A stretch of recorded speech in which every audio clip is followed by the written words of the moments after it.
Cath and I'm going to tell you about the process of community circles. People can find out about community circles through lots of ways, through word of mouth, through Facebook or Twitter, through our blog page, through Carers Resource, all sorts of places. So if somebody comes and finds out about community circles, they can get in touch with our connector and think, can you tell me more about that? And then we'd arrange to have a conversation, maybe over the phone, and share a little bit more information. We'd arrange to meet up and we'd think about, what do you think the circle could help you with? We'd explain how community circles works, and we'll confirm that there's no cost to the individual. We'll think about some practicalities of how often, every month or every 6 weeks, what time of day the circle would like to meet. And then we think about how to match you with a facilitator. So when we're thinking about a facilitator, we use the facilitator's one-page profile to consider about matching a person together, considering geography and availability, thinking about shared interests and experiences and personality. So we decide on a good match for a facilitator, and we would introduce the facilitator and the connector and the person who wants the circle, and we'd arrange a get-together. And we want to think about who to invite to the circle, who would be the best people that are in your life at the moment, people who we could invite to be part of that circle. We think about some practicalities to consider, so really creating a welcoming environment where people feel comfortable and safe to be able to share and contribute.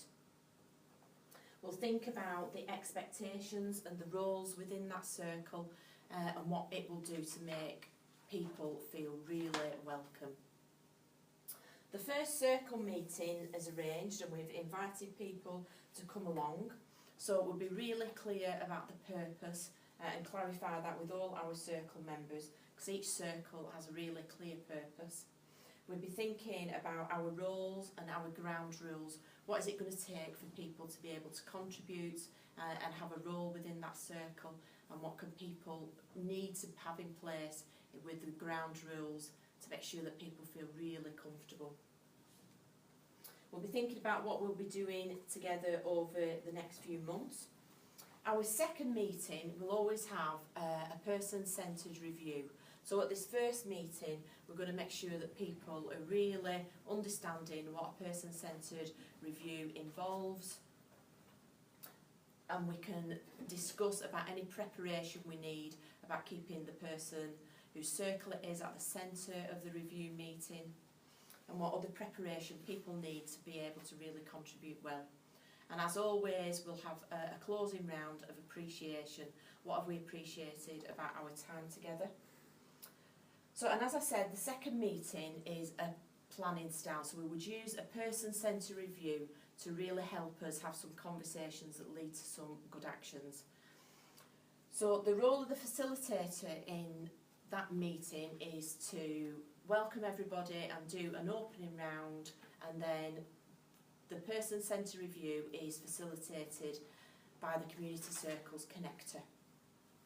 So, and we'll be having good conversations that supports us to develop some really good actions.